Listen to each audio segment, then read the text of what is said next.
C'est pas à moi de le dire. New health risks, rapidly evolving and even more complex drug markets.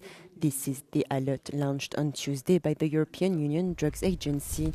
The annual report, based on data from 27 EU member states plus Turkey and Norway, is concerned about the availability of these substances, but also about their variety and potency. This is the case, for example, with new synthetic opioids.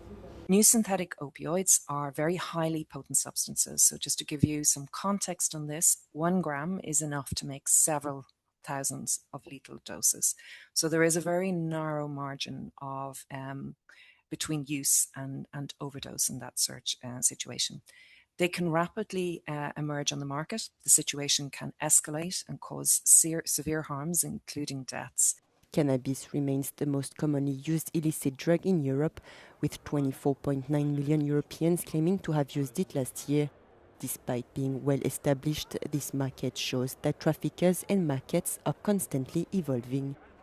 One of the concerns in terms of cannabis itself would be diversion from new markets. That of course can always happen, and the increasing emergence of higher strength cannabis products in the European market.